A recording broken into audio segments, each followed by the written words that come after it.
नमस्कार दोस्तों, मैं साक्षी सिंह लेकर आई हूँ धर्मवीर भारती द्वारा रचित उपन्यास गुनाहों का देवता भाग 11। चंदर कहता है, मैं जानता हूँ एक पल मुझे आराम नहीं मिलता। क्या उतनी सज़ा काफ़ी नहीं थी जो सुधा को भी किस्मत यह दंड दे रही है? मुझे इसी को सभी बेचैनी और दुख मिल जाता है। सुधा को मेरे पाप का दंड क्यों मिल रहा है? विनती, तुमसे अब कुछ नहीं छिपा। जिसको मैं अपनी सांसों में दुबकाकर इंद्रधनुष के लोक तक ले गया, आज हवा के झोंके उसे बादलों की ऊंचाई से क्यों ढकेल देना चाहते हैं, और मैं कुछ भी नहीं कर सकता। इतनी देर बाद विनती के ममता भरे स्पर्श में चंदर की आंखें छलछला आईं। छी, आप समझदार हैं। दीदी ठीक हो जाएंगी, घबराने से काम नहीं चलेगा ना।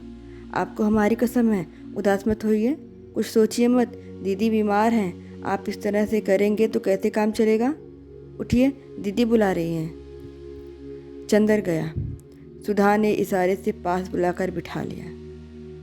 चंदर, हमारा दिमाग ठीक नहीं है, बैठ जाओ, लेकिन कुछ बोलना मत, बैठे रहो। उसके बाद दिन भर अजीब सा गुजरा।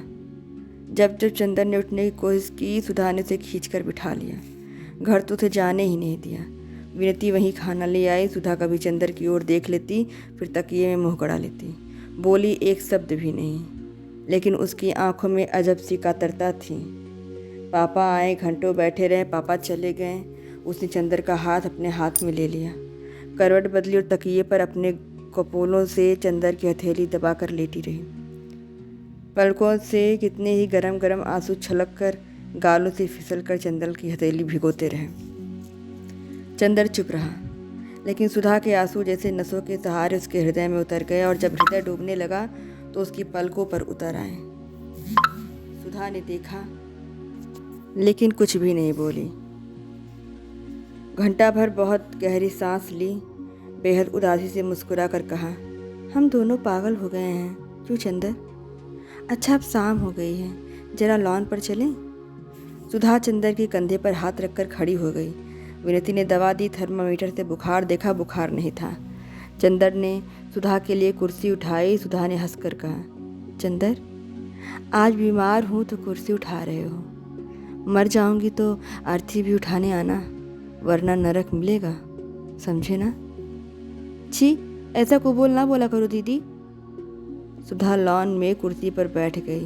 बगल में नीचे चंदर बैठ गया। सुधा ने चंदर का सिर अपने कुर्सी से टिका लिया और अपनी उंगलियों से चंदर के सूखे होठ को छूते हुए कहा, चंदर, आज मैंने बहुत दुखी किया। क्यों? लेकिन जाने क्यों दुखी न करती तो आज मुझे वह ताकत नहीं मिलती जो मिल गई है।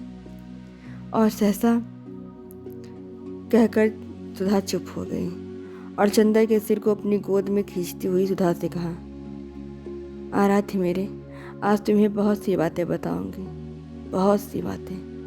विनती उठकर जाने लगी तो सुधा ने कहा, कहाँ चली तू? बैठ तू यहाँ, तू गवाह रहेगी, ताकि बाद में चंदर यह न कहे कि सुधा कमज़ोर निकल गई। विनती बैठ गई। सुधा ने क्षण भर आंखें बंद कर ली और अपनी बेड़ी पीठ पर से खींचकर गोदी में ढाल ली और बोली, चंदर, आज कितने ही साल हुए जब से मैंने तुम्हें जाना है। तब से अच्छे बुरे सभी कर्मों का फैसला तुम ही करते रहे हो। आज भी तुम ही बताओ चंदर कि अगर मैं अपने को बहुत संभालने की कोशिश करती हूँ और नहीं संभाल पाती हूँ तो क्या यह कोई पाप तो नहीं? तुम जानते हो चंदर, तुम जितनी मजबूत हो उस पर मुझे घमंड है कि तुम कितनी ऊंचाई पर हो। मैं भी उतना ही मजबूत बनने की कोशिश करती हूँ, उतने ही ऊंचे उठने की कोशिश करती हूँ। अगर कभी कभी फिसल जाती हूँ तो यह अपराध तो नहीं? नहीं, चंदर बोला। और अगर अपने अंतर्द्वंद की क्षणों पर तुम कठोर बन जाती हो तो तुम सह लेते हो। मैं जानती हूँ तुम मुझे जितना स्नेह करते हो उसमें मेरी तभी दुर्बलताएं धुल जाती हैं। लेकिन आज मैं तुम्हें विश्वास दिलाती हूँ चंदर कि मुझे खुद अपनी दुर्बलताओं पे शर्म आती है, और आगे से मैं वैसे ही बनूंगी जैसा तुमने सोचा है चंदर। चंदर कुछ नहीं बोला, सिर्फ घास पर रखे हुए सुधा के पाँव को अपनी कांपती उंगलियां रखती। सुधा कहती गई, चंदर, आज से कुछ महीने पहले जब केसु ने मुझसे पूछा था कि तुम्हारा दिल कहीं झुका था तो मैंने इनकार कर दिया था। कल पम्मी ने पूछा तुम चंदर से प्यार करती हो तो मैंने इनकार कर दिया था। मैं आज भी इनकार करती हूँ कि मैं तुम्हें प्यार किया है या तुमने मुझे प्यार किया है। मैं भी समझती हूँ और तुम भी समझती हो, लेकिन यह न तुमसे छिपा है न मुझसे कि तुमने जो कुछ दिया है वह प्यार से कहीं ज़्यादा ऊंचा और प्यार से कहीं ज़्यादा महान है।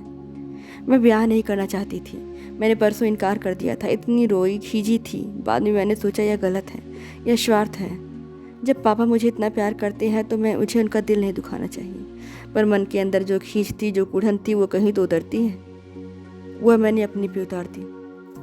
मन में आता था कि अपने को कितना कष्ट दे डालूं, इसलिए अपने गैरेज में जाकर मोटर संभाल रही थी, लेकिन वहाँ भी असफल रही और अंत में खींचकर अपने मन पर भी न उतार सकी। और जिसको मैंने अपने से भी बढ़कर माना है वह खींच उतारी तुम पर।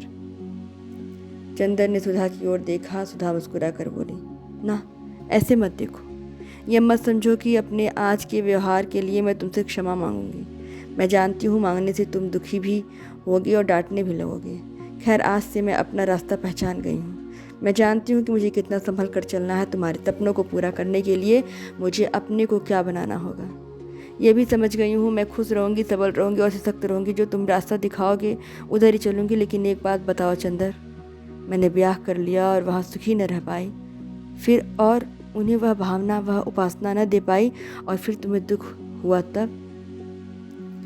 चंदन ने घास का एक तिनका तोड़कर कहा, देखो सुधा, एक बात बताओ। अगर मैं तुम्हें कुछ कह देता हूँ और तुम मुझे उसे वापस दे देती हो तो कोई बहुत ऊंची बात नहीं हुई। अगर मैंने तुम्हें सचमुच स्नेह और पवित्रता जो कुछ भी दिया है उसे तुम उन सभी के जीवन में ही क्यों न प्रतिफलित कर सकती जो तुम्हारे जीवन में आते हैं, चाहे वह पति ही क्यों न हो। तुम्हारे मन के अक्षय स्नेह भंडार के उपयोग में इतनी कृपणता क्यों? मेरा सपना कुछ और ही है सुधा। आज तक तुम्हारी सांसों के अमृत ने ही मुझे यह सामर्थ्य दी है कि मैं अपने जीवन में कुछ कर सकूं। और मैं यह भी चाहता हूँ कि मैं तुम्हें वह स्नेह दूँ जो कभी घटे ही न। जितना बांटो उतना बढ़े। इतना मुझे विश्वास है कि तुम यदि स्नेह की एक बूंद दो तो मनुष्य क्या से क्या हो सकता है। अगर वह स्नेह रहेगा तो तुम्हारे पति भी कभी असंतोष नहीं होगा। और फिर कैलाश तो इतना अच्छा लड़का है और उसका जीवन इतना ऊंचा है कि तुम उसकी ज़िंदगी में ऐसी लगोगी जैसे अंगूठी में हीरा। और जहाँ तक तुम्हारा अपना सवाल है, मैं तुमसे भीख मांगता हूँ कि अपना सब कुछ खोकर भी अगर मुझे संतोष रहेगा तो यह देखकर कि मेरी सुधा अपने जीवन में कितनी ऊंची है। मैं तुमसे इस विश्वास की भीख मांगता हूँ। छी, मुझसे बड़े हो चंदर, ऐसी बात नहीं कहते। लेकिन एक बात है, मैं जानती हूँ कि मैं चंद्रमा हूँ, सूर्य की किरणों से ही जिससे चमक आती है। तुमने जैसे मुझे आज तक संवारा है, आगे तुम भी अपनी रोशनी से ही अगर मेरी आत्मा को भरते गए तो मैं अपना भविष्य भी नहीं पहचान सकूंगी। समझे? समझा पगली कहेगी। थोड़ी देर चंदर चुप बैठा रहा, फिर सुधा के पाँव से सिर टिकाकर बोला, परेशान कर डाला 3 रोज से। सूरत तो देखो कैसी निकल आई है, और वैसाखी को कुल 4 रोज रह गए हैं। अब मत बिगाड़ना दिमाग, वो लोग आते ही होंगे। विनती, दवा ले आ। विनती उठ कर गई तो सुधा बोली, हटो, अब हम घास पर बैठेंगे।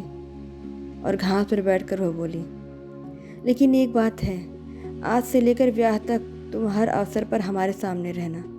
जो कहोगे हम करते जाएंगे। हाँ, यह हम जानते हैं, चंदर ने कहा और कुछ दूर हटकर घास पर लेट गया और आकाश की ओर देखने लगा। शाम हो गई थी और दिन भर की उड़ी हुई धूल अब बहुत कुछ बैठ गई थी। आकाश के बादल ठहरे हुए थे और उन पर अरुणाई झलक रही थी। एक दुरंगी पतंग बहुत ऊंचे पर उड़ रही थी। चंदर का मन भारी था। हालांकि जो तूफान परसों उठा था वह खत्म हो गया था, लेकिन चंदर का मन अभी मरा मरा हुआ सा था। वह चुपचाप लेटा रहा। विनती दवा और पानी ले आई। दवा पीकर सुधा बोली, क्यों चुप हो चंदर? कोई बात नहीं। फिर बोलते क्यों नहीं? देखा विनती, अभी अभी क्या कह रहे थे और अभी देखो ना। सुधा बोली,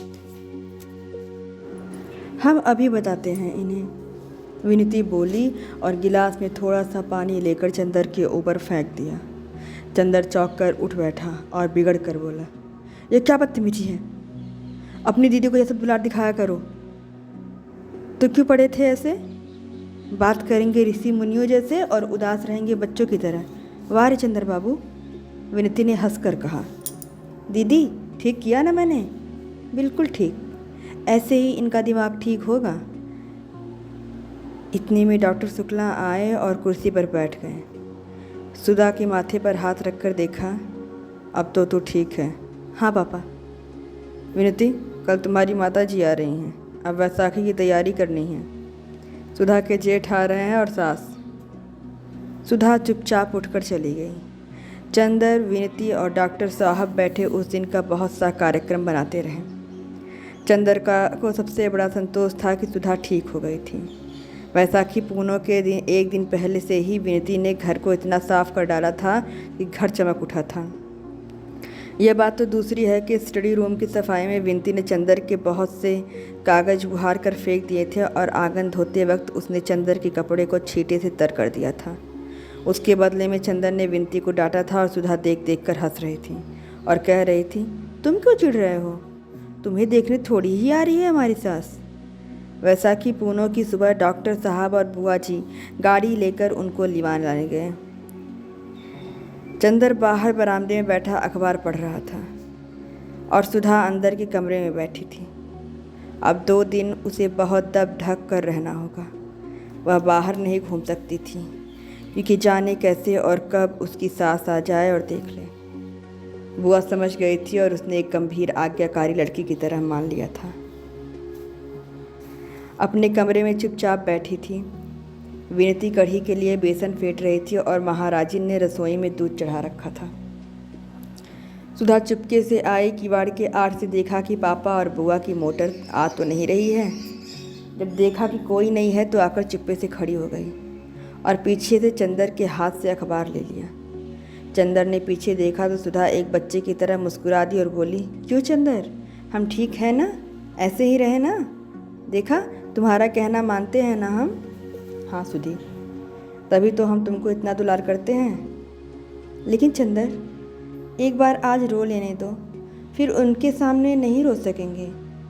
और सुधा का गला रूंधा गया और आँख छलछला आए। छी सुधा, चंदर ने कहा। अच्छा नहीं। और झटके से सुधा ने आंसू पोंछ लिए। इतने में गेट पर किसी की कार का भोंपू सुनाई पड़ा और सुधा भागी। अरे, ये तो पम्मी की कार है, चंदर बोला। सुधा रुक गई। पम्मी ने पोर्टिको में आकर कार रोकी। हेलो मेरे जुड़वा मित्र, क्या हाल है तुम लोगों का? और हाथ मिलाकर बेतकल्लुफ़ी से कुर्सी खींचकर बैठ गई।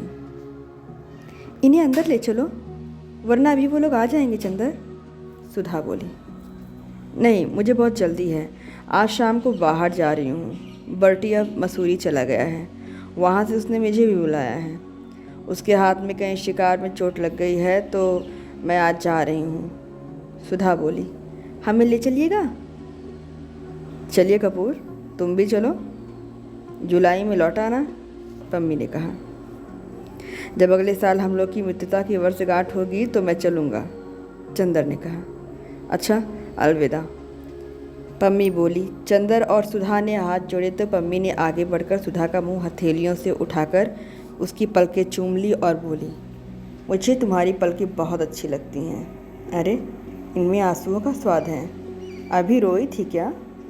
सुधा झेप गई। चंदर के कंधे पर हाथ रखकर पम्मी ने कहा, कपूर, तुम खत ज़रूर लिखते रहना, चलते तो बड़ा अच्छा रहता। अच्छा, आप दोनों मित्रों का समय अच्छी तरह से बीते। और पम्मी चल दी। थोड़ी देर में डॉक्टर साहब की कार आई। सुधा ने अपने कमरे के दरवाजे बंद कर लिए। विनती ने सिर पर पल्ला ढल लिया और चंदर दौड़कर बाहर गया। डॉक्टर साहब के साथ जो सज्जन उतरे वे ठिगने से गोरे से गोल चेहरे के कुलीन सज्जन थे और खद्दर का कुर्ता और धोती पहने हुए थे। हाथ में एक छोटा सा सफरी बैग था। चंदर ने लेने को हाथ बढ़ाया तो हंसकर बोले, नहीं जी, क्या इतना सा बैग ले चलने में मेरा हाथ थक जाएगा? आप लोग तो खातिर करके मुझे महत्वपूर्ण बना देंगे। सब लोग स्टडी रूम में गए। वहीं डॉक्टर शुक्ला ने परिचय कराया। ये हमारे शिष्य और लड़के प्रांत के होनहार अर्थशास्त्री चंद्र कुमार कपूर हैं और आप शाहजहाँपुर के प्रसिद्ध कांग्रेसी कार्यकर्ता और म्यूनिसिपल कमिश्नर श्री शंकर लाल मिश्र। अब तू नहा लो शंकरी, फिर चाय ठंडा जाए हैं, बुआ जी ने आकर कहा। आज बुआ जी ने बहुत दिनों पहले की बूटीदार साड़ी पहन रखी थी और शायद वह खुश थी क्योंकि विनती को डांट नहीं रही थी। नहीं, मैं तो वेटिंग रूम में नहा चुका, चाय मैं पीता नहीं, खाना ही तैयार कराइए। और घड़ी देखकर शंकर बाबू बोले, मुझे ज़रा स्वराज भवन जाना है और 2 बजे की गाड़ी से वापस चले आना है और शायद उधर से ही चला जाऊंगा। उन्होंने बहुत मीठे स्वर से मुस्कुराते हुए कहा। यह तो अच्छा नहीं लगता कि आप आएँ और रुके भी नहीं, डॉक्टर शुक्ला ने कहा।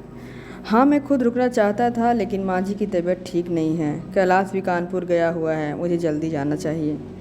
विनती ने लाकर थाली रखी। चंदर ने आश्चर्य से डॉक्टर साहब की ओर देखा। वे हंसकर बोले, भाई यह लोग हमारी तरह छूत पाक नहीं मानते। शंकर तुम्हारे संप्रदाय के हैं, यही कच्चा खाना खा लेंगे। इन्हें ब्राह्मण कहत के है, ये तो किरिस्तान हैं।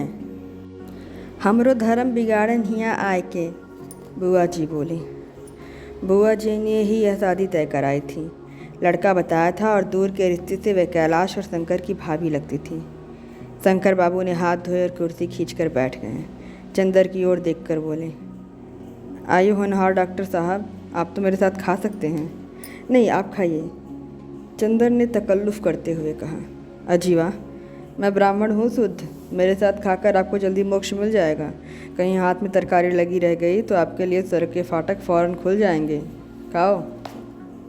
2 कौर खाने के बाद शंकर बाबू ने बुआ जी से कहा, यही बहू है जो लड़की थाली रख कर गई थी? अरे राम कहो, वो तो हमार छोरी है विनती, पहचानते हो नहीं? कहा पिछले साल तो मुन्ने के ब्याह में देखे हो वो, बुआ जी बोली। शंकर बाबू कैलाश से काफ़ी बड़े थे, लेकिन देखने में बहुत बड़े नहीं लगते थे। खाते पीते बोले, डॉक्टर साहब लड़की से कहिए रोटी दे जाए, मैं इसी तरह देख लूँगा और ज़्यादा तड़क भड़क की कोई ज़रूरत नहीं। डॉक्टर साहब ने बुआ जी को इशारा किया और वो उठकर चली गई। थोड़ी देर में सुधा आई, सादी सफ़ेद धोती पहने, हाथ में रोटी लिए दरवाजे पर आकर हिचकी। फिर आकर चंदर से बोली, रोटी लोगे? और बिना चंदर की आवाज़ सुने रोटी चंदर के आगे रखकर बोली, और क्या चाहिए? मुझे कढ़ी चाहिए, शंकर बाबू ने कहा। सुधा गई और कढ़ी ले आई, शंकर बाबू के सामने रख दी। शंकर बाबू ने आंखें उठाकर सुधा की ओर देखा। सुधा ने निगाहें नीचे कर ली और चली गई। बहुत अच्छी लड़की है, शंकर बाबू ने कहा। इतनी पढ़ी लिखी लड़की में इतनी शर्म लिहाज नहीं मिलती। सचमुच जैसे आपकी एक ही लड़की थी, आपने उसे खूब बनाया है। कैलाश के बिल्कुल योग्य लड़की है। यह तो कहिए डॉक्टर साहब कि शिष्टा प्रबल होती है, वरना हमारा कहाँ सौभाग्य था। जब से मेरी पत्नी मरी तभी से माता जी कैलाश के विवाह की जिद कर रही हैं। कैलाश अंतर्जातीय विवाह करना चाहता है, लेकिन हमें तो अपनी जाति में ही इतना अच्छा संबंध मिल गया। तो तोहरे बहन कौन बैस है गई? तुहू कहे नहीं बहुरिया ले आते? सुधा के अकेले मन न लगी, बुआ जी बोली। शंकर बाबू कुछ नहीं बोले। खाना पीना खाकर हाथ धोकर उठे और घड़ी देखी। अब थोड़ा सो लूँ या जाने दीजिए, आइए बात करें हम और आप, उन्होंने चंदर से कहा। 1 बजे तक चंदर बाबू से बातें करता रहा और डॉक्टर साहब और सुधा वगैरह खाना खाते रहे। शंकर बाबू बहुत हंसमुख थे और बातूनी भी। चंदर को तो कैलाश से ज़्यादा शंकर बाबू पसंद आए। बातें करने से मालूम हुआ कि शंकर बाबू की आयु अभी 30 वर्ष से अधिक नहीं है। एक 5 वर्ष का बच्चा है और उसी के होने में पत्नी मर गई। अब वे विवाह नहीं करेंगे। वे गांधीवादी हैं, कांग्रेस के प्रमुख स्थानीय कार्यकर्ता हैं और म्यूनिसिपल कमिश्नर हैं। घर के जमींदार है। कैलाश बरेली में पढ़ता था। अब भी कैलाश का कोई इरादा किसी प्रकार की नौकरी या व्यापार का नहीं है। वह मजदूरों के लिए साप्ताहिक पत्र निकालने का इरादा कर रहा है। वह सुधा को बजाय घर पर रखने के अपने साथ रखेगा, क्योंकि वह सुधा को आगे पढ़ाना चाहता है, सुधा को राजनीतिक क्षेत्र में ले जाना चाहता है। बीच में एक बार विनती आई और उसने चंदर को बुलाया। चंदर बाहर गया तो विनती ने कहा, दीदी पूछ रही हैं ये कितनी देर में जाएंगे? क्यों? कह रही हैं अब चंदर को याद थोड़े है कि सुधा भी इस घर में है, उन्हीं से बातें कर रहे हैं। चंदर हंस दिया और कुछ नहीं कहा। विनती बोली, ये लोग तो बड़े अच्छे हैं। मैं तो कहूँगी सुधा दीदी को इससे अच्छा परिवार मिलना मुश्किल है। हमारे ससुर की तरह नहीं है ये लोग। हाँ, फिर भी सुधा इतनी सेवा नहीं कर रही। विनती, तुम सुधा को कुछ शिक्षा दे दो इस मामले में। हाँ हाँ, हम सेवा करने की शिक्षा दे देंगे और ब्याह करने के बाद की शिक्षा अपनी पम्मी से दिलवा देना। चंदर झेप गया। पाजी कही कि बहुत बेशर्म हो गई है, पहले मुंह से बोल नहीं निकलता था। तुमने और दीदी ने तो बेशर्म किया है हमें, हम क्या करें? पहले हम कितना डरते थे।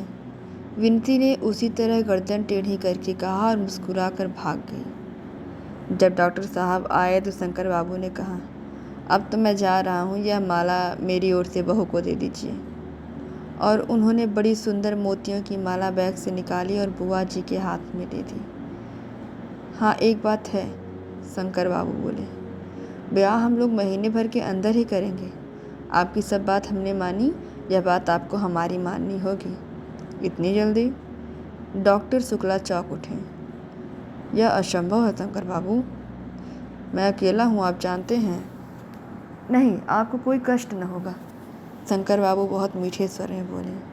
हम लोग रीति रस्म के तो कायल हैं नहीं, आप जितना चाहें रीति रस्म अपने मन से कर लें। बस हम लोग तो सिर्फ 6-7 आदमियों के साथ आएंगे, सुबह आएंगे, अपने बंगले में एक कमरा खाली करा दीजिएगा, शाम को अगवानी और विवाह कर दें, दूसरे दिन 10 बजे तक हम लोग चले जाएंगे।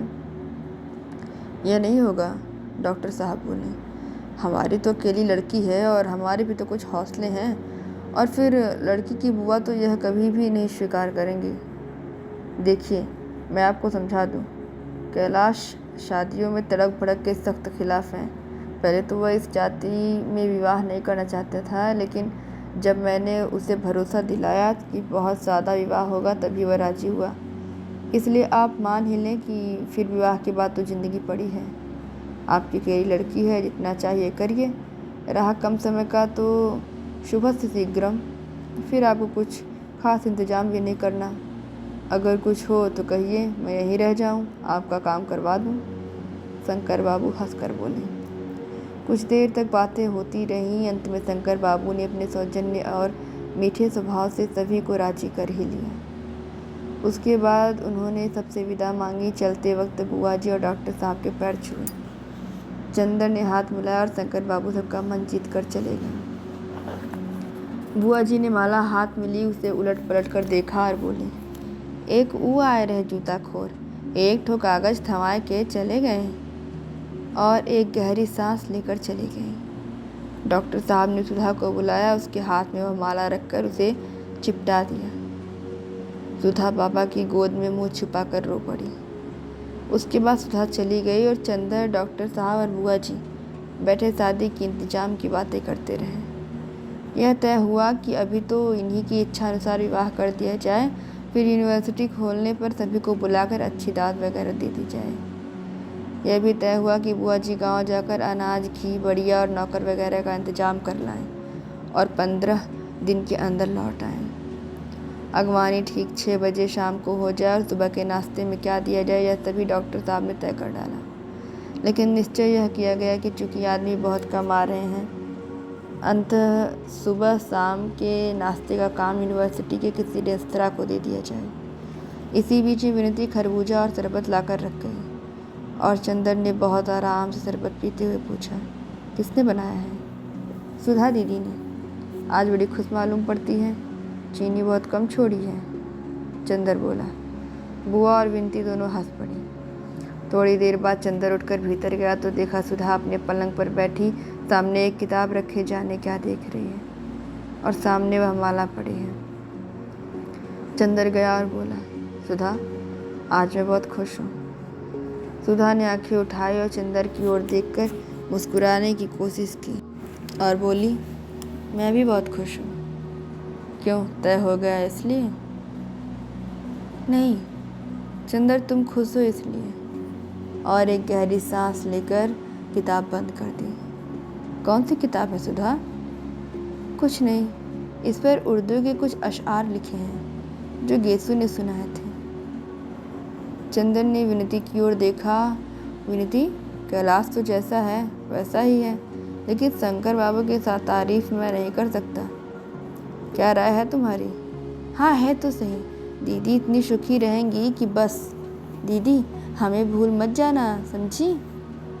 विनती बोली। और हमें भी मत भूलना सुधा। चंदर ने सुधा की उदासी दूर करने के लिए छेड़ते हुए कहा, हाँ, तुम्हें भूले बिना कैसे काम चलेगा? सुधा ने और भी गहरी सांस लेते हुए कहा और एक आंसू गालों पर फिसल ही आया। अरे पगली, तुम सब कुछ अपने चंदर के लिए कर रही हो, उसकी आज्ञा मानकर कर रही हो, फिर यह आंसू कैसे? छी, और यह माला सामने रख के क्या कर रही हो? चंदर ने बहलाया। माला तो दीदी इसलिए सामने रखी हैं कि बतलाऊं? विनती बोली। असल में रामायण की कहानी तो सुनी है चंदर तुमने। रामचंद्र ने अपने एक भक्त को मोती की माला दी तो वह उसे दांत से तोड़कर देख रहा था कि उसके अंदर राम नाम है या नहीं। सो यह माला सामने रखकर दीदी देख रही थी कि इसमें कहीं चंदर की झलक है या नहीं। चुप गिलहरी कहीं की। सुधा हंस पड़ी। बहुत बोलना आ गया है, सुधा ने हंसते हुए बनावटी गुस्से से कहा। फिर सुधा तकिए से टिक कर बैठ गई। आज गेसु नहीं है, मुझे गेसु की बहुत याद आ रही है। क्यों? इसलिए कि आज उसके कई शेर याद आ रहे हैं। एक दफ़े उसने सुनाया था, ये आज फिजा खामोश है क्यों, हर दर्रे को आखिर होश है क्यों, या तुम ही किसी के हो न सके या कोई तुम्हारा हो न सका। इसी की अंतिम पंक्ति है, मौजें भी हमारी हो न सकी, तूफा भी हमारा हो न सका। वाह, ये बहुत अच्छी पंक्ति है। आज गेसु होती तो बहुत सी बातें करते। सुधा बोली। देखो चंदर, जिंदगी भी क्या है, आदमी क्या सोचता है और क्या हो जाता है। आज से 3-4 महीने पहले मैंने क्या सोचा था। क्लासरूम से भागकर हम लोग पेड़ के नीचे लेटकर बातें करते थे तो मैं हमेशा कहती थी, मैं शादी नहीं करूँगी, पापा को संभाल लूँगी। उस दिन क्या मालूम था इतनी जल्दी जुए के नीचे गर्दन डाल देनी होगी और पापा को भी जीतकर किसी दूसरे से हार जाना होगा। अभी उसकी तय भी नहीं हुई और महीने भर बाद मेरी। सुधा थोड़ी देर चुप रही और फिर, और दूसरी बात उसकी जो मैंने तुम्हें बताई थी। उसने कहा था जब किसी के कदम हट जाते हैं सिर के नीचे से तब मालूम होता है कि हमें किसका सपना दिख रहा था। पहले हमें भी नहीं मालूम होता था कि हमारे सिर किसके कदमों के पर झुके हैं। याद है मैंने तुम्हें बताया था, तुमसे पूछा था ना?